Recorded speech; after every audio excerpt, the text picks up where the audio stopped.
psikisnya Jessica akan terganggu karena banyak harapan. Jadi dalam jiwanya juga bimbang, apakah saya akan berhasil atau tidak berhasil. Sama seperti kebimbangannya pada saat menghadapi perkara yang awal, kemudian akhirnya menghadapi putusan. Ini kan juga proses menghadapi putusan. Putusannya adalah apakah Jessica akhirnya benar atau Jessica akan salah.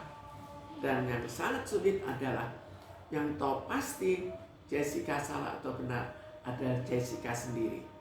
Kalau kita lihat dari segi-segi yang lain, sangat sulit untuk ditentukan karena masing-masing mengatakan, oh ini ternyata palsu, oh ini ternyata benar, oh ini sedangkan kalau kita lihat hasil forensiknya pun berbeda satu dengan yang lain.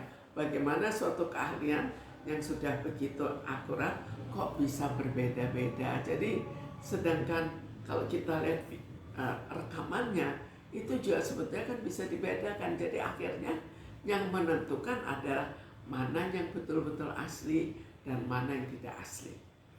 Contohnya sifat-sifat yang tidak baik dari Jessica itu merupakan suatu pendukung. Sama seperti misalnya terutama pada serial killer, pembunuh yang terus berserial, kan kita juga melihat, oh dia biasa membunuh, mestinya ini yang membunuh, tapi itu akhirnya harus dibuktikan lagi. Tapi merupakan suatu poin yang cukup besar untuk ikut mendukung.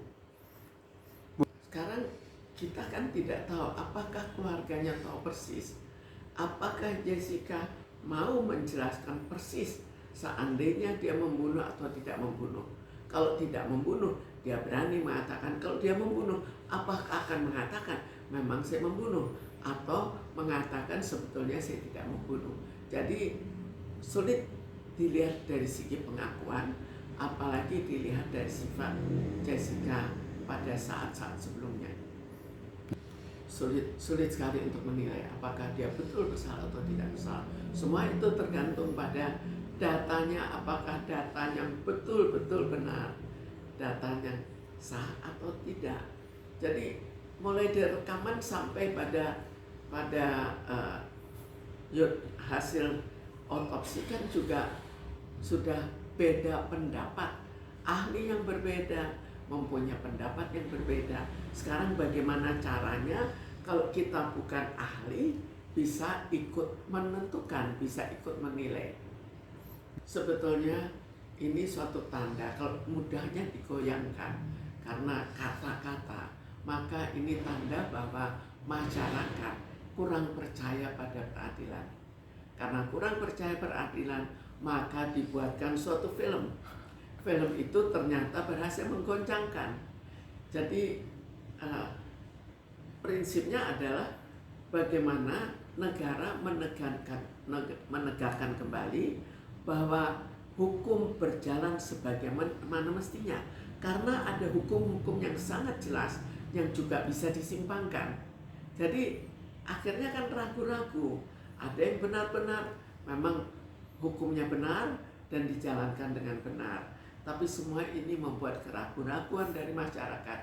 Sehingga kalau digoncangkan sedikit, akhirnya terjadi perubahan pandangan dari masyarakat. Yang tadinya mengecam Jessica, sekarang membela Jessica. Kan semua akibat dari apa yang mereka anggap dari segi hukum.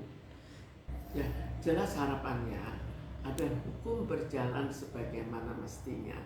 Jadi kalau kita lihat di negara maju pun bisa terjadi suatu kesalahan. Kesalahan juga bisa diralat, tapi tidak sebanyak yang terjadi di Indonesia. Tergantung negaranya. Untuk negara maju, apalagi yang skor hukumnya bagus, jelas ya memang lebih baik dari